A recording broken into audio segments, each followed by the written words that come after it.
Hi friends, ഇന്നൊരു ചക്കക്കറിയാണ് ഞാൻ ഉണ്ടാക്കിയത്. അപ്പോൾ അതെങ്ങനെയൊക്കെയാണ് ഉണ്ടാക്കുന്നത് എന്നുള്ളതൊക്കെ കാണിച്ചു തരാം. ചിക്കൻ കറിയുടെ അതേ രുചിയിൽ തന്നെയാണ് ഈ ചക്കക്കറിയും ഉള്ളത്. അപ്പോൾ ഇതിനായിട്ട് എന്തൊക്കെയാണ് വേണ്ടതെന്ന് നോക്കാം. ഇതിപ്പോൾ ഇടിച്ചക്കേൻ്റെ പാകത്തിലുള്ളൊരു ചക്കയാണ്. അതിൻ്റെ ഒരു പകുതി കഷ്ണം ഞാൻ എടുത്തത്. 4-5 പേർക്കുള്ള കറി വെക്കാൻ ഈ ഒരു കഷ്ണം ചക്ക മതി. അപ്പോൾ ഈ ചക്ക മുറിച്ച് എടുക്കുമ്പം ഈ ഒരു പരുവാണ് കേട്ടോ വേണ്ടത്.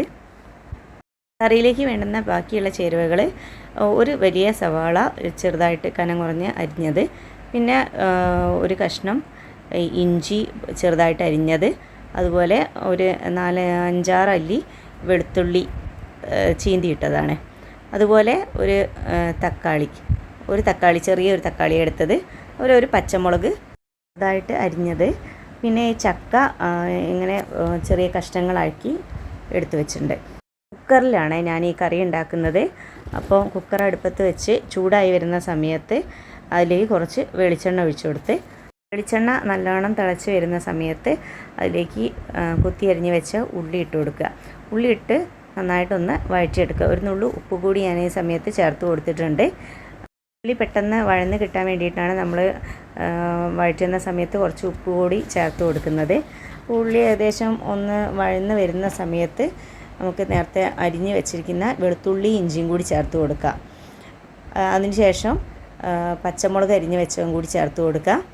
പിന്നെ കുറച്ച് കറിവേപ്പില കൂടി ഇതിലേക്ക് ഇട്ട് കൊടുക്കുന്നുണ്ട്. കറിവേപ്പിലയും കൂടി ഇട്ടിട്ട് ഒന്നുകൂടി ഒന്ന് വഴറ്റിയെടുക്കാം. ഇതിലേക്ക് മുറിച്ച് വെച്ചിരിക്കുന്ന തക്കാളിയും കൂടി ഇട്ട് ജസ്റ്റ് ഒന്ന് വഴറ്റിയെടുക്കുക. തക്കാളി ഒരുപാടങ്ങ് വഴറ്റിയെടുക്കൊന്നും വേണ്ട. കുക്കറിൽ വെക്കുന്നതുകൊണ്ട് എന്തായാലും വെന്തുടഞ്ഞോളും. തക്കാളി ഒന്നങ്ങ് വഴന്ന് വരുന്ന സമയത്ത് നമ്മൾ അതിലേക്കുള്ള പൊടികൾ ചേർത്ത് കൊടുക്കുക. ഇത് തന്നെ ആവശ്യത്തിനുള്ള മഞ്ഞൾപ്പൊടിയാണ് ചേർത്ത് കൊടുക്കുന്നത്. അതുപോലെ തന്നെ മഞ്ഞൾപ്പൊടി ഒരു 1/2 ടീസ്പൂണൊക്കെ ചേർത്തിട്ടുണ്ട്. പിന്നെ ഇതിലേക്ക് വേണ്ട മുളക് പൊടിയും മല്ലിപ്പൊടിയും ചേർത്തിട്ട് നന്നായിട്ടൊന്ന് വഴറ്റി കൊടുക്കുക. ആ ഉള്ളിയിലൊക്കെ ആ മസാല ഒന്നൊന്ന് അതിലേക്ക് ചേർത്ത് വരുന്നവരെ ഒന്ന് വഴറ്റി കൊടുക്കുക. അതിനുശേഷം നമുക്ക് മുറിച്ച് വെച്ചിരിക്കുന്ന ചക്ക കഷ്ണങ്ങളും കൂടി ആഡ് ചെയ്ത് കൊടുക്കാം. ചക്ക കഷ്ണങ്ങൾ ഇട്ടതിന് ശേഷം നന്നായിട്ടൊന്ന് ഇളക്കി യോജിപ്പിച്ച് കൊടുക്കുക. എന്നാലേ ആ മസാലയൊക്കെ ചക്ക കഷ്ണങ്ങളിലേക്ക് ഒന്ന് ചേർന്ന് വരുള്ളൂ. ചക്ക കഷ്ണവും മസാലയൊക്കെ നന്നായിട്ട് യോജിച്ച് വന്നിട്ടുണ്ട്. ഇനി ഇതിലേക്ക് ആവശ്യമുള്ള വെള്ളം ഒഴിച്ചു കൊടുക്കുക.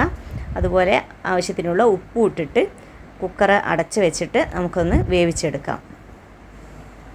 കുക്കർ അടച്ച് വെച്ചതിന് ശേഷം ഒരു 2 വിസിലെടുത്താൽ മതി. അപ്പോഴേക്ക് ചക്ക നല്ല വെന്ത് നല്ല പരുവത്തിലായി കിട്ടും. ഗ്യാസ് ഹൈ ഫ്ലെയിമിൽ ഇട്ടിട്ട് തന്നെയാണ് കേട്ടോ ഞാൻ 2 വിസിലെടുത്തത്. നമ്മൾ തേങ്ങ വറുത്തരച്ചാണല്ലോ വെക്കുന്നത്. അപ്പോൾ അതിലേക്ക് ഉള്ള തേങ്ങ വറുക്കാനുള്ള സാധനങ്ങളാണ് എടുത്തത്. ഒരു അരമുറി തേങ്ങ എടുത്തിട്ടുണ്ട്. അതിലേക്ക് കുറച്ച് ചുവന്നുള്ളി, വെളുത്തുള്ളി, അതുപോലെ വലിയ ജീരകവുമാണ് ചേർത്തത്. ചട്ടി ചൂടായി വരുന്ന സമയത്ത് ഇതൊരു ബ്രൗൺ കളർ ആവുന്നവരെ വറുത്തെടുക്കുക. മീഡിയം ഫ്ലെയിമിൽ വെച്ചിട്ടാണ് തേങ്ങ വറുത്തെടുത്തത്. നല്ല ഗോൾഡൻ ബ്രൗൺ ആയിട്ട് വരുള്ളൂ. ഈ ഒരു പാകമാകുമ്പോൾ ഗ്യാസ് ഓഫ് ചെയ്ത് വെക്കുക. നല്ലവണ്ണം തണഞ്ഞതിന് ശേഷം നന്നായിട്ടങ്ങ് അരച്ചെടുക്കുക. തീരെ വെള്ളമൊന്നും ചേർക്കാതെയാണ് അരച്ചെടുക്കേണ്ടത്. കുക്കർ വിസിലൊക്കെ വന്ന് ചൂടൊക്കെ തണിഞ്ഞിട്ടുണ്ട്. ഇനി നമുക്കിതൊന്ന് തുറന്ന് നോക്കാം. ചക്ക ഒക്കെ നല്ല വെന്ത് നല്ല പാകമായിട്ട് വന്നിട്ടുണ്ട്. ഇനിയിപ്പോൾ നമ്മൾ അരച്ച് വെച്ചിരിക്കുന്ന ആ തേങ്ങയും കൂടി ഒന്ന് ഇതിലേക്ക് ചേർത്ത് കൊടുക്കാം. ആവശ്യത്തിനുള്ള വെള്ളം കൂടി അതിലേക്ക് ചേർത്ത് കൊടുത്തിട്ട് നമുക്ക് നന്നായിട്ടൊന്ന് തിളപ്പിച്ചെടുക്കാം. കറി നന്നായിട്ട് തിളച്ച് വന്നിട്ടുണ്ട്. സമയത്ത് കുറച്ച് കുരുമുളക് പൊടി കൂടി ഞാൻ ചേർത്ത് കൊടുത്തിട്ടുണ്ട്. പിന്നെ ഉപ്പ് കുറവാണെന്ന് തോന്നുകയാണെങ്കിൽ കുറച്ച് ഉപ്പ് കൂടി ചേർത്ത് കൊടുക്കുക. ഉള്ള വറവൊന്ന് റെഡിയാക്കാം. അതിനായിട്ട് ഒരു ചട്ടി അടുപ്പത്ത് വെച്ച് ചൂടായി വന്നപ്പോൾ ചെറിയ ഉള്ളിയാണ് ഇട്ട് കൊടുത്തത്. ചെറിയ ഉള്ളി ഇട്ട് വറവിട്ടുണ്ടെങ്കിൽ അത് നല്ല ടേസ്റ്റാണ്. അതിലേക്ക് തന്നെ ഞാൻ കുറച്ച് തേങ്ങാക്കൊത്ത് കൂടി ഇട്ട് കൊടുത്തിട്ടുണ്ട്. കറിയിൽ ഇടയ്ക്കിടയ്ക്ക് ഈ തേങ്ങാക്കൊത്ത് കടിക്കുമ്പോൾ അതൊരു പ്രത്യേക രസമാണല്ലോ. തേങ്ങാക്കൊത്ത് നന്നായിട്ട് മൂത്ത് വരുന്ന സമയത്ത് അതിലേക്ക് ഒരു 2 ഉണക്കമുളക് മുറിച്ചിട്ടതും കൂടി ചേർത്ത്, അതുപോലെ കുറച്ച് കറിവേപ്പില കൂടി ചേർത്ത് കൊടുത്തിട്ടുണ്ട്. ഇനി ഇത് വെന്ത കറിയിലേക്ക് അങ്ങ് ചേർത്ത് കൊടുക്കാം. അപ്പോൾ ചക്ക തേങ്ങ വറുത്തരച്ച കറി ഇവിടെ റെഡി ആയിട്ടുണ്ട്. എല്ലാവരും ഇത് ട്രൈ ചെയ്ത് നോക്കുക. വളരെ പെട്ടെന്ന് തന്നെ തയ്യാറാക്കാൻ പറ്റിയ കറിയാണ്. കുക്കറിലാണല്ലോ നമ്മൾ വെക്കുന്നത്, അതുകൊണ്ട് തന്നെ അധികം സമയ ചിലവൊന്നുമില്ല. തേങ്ങ വറുത്തരയ്ക്കേണ്ട ആ ഒരു ടൈം മാത്രമേ വേണ്ടുള്ളൂ.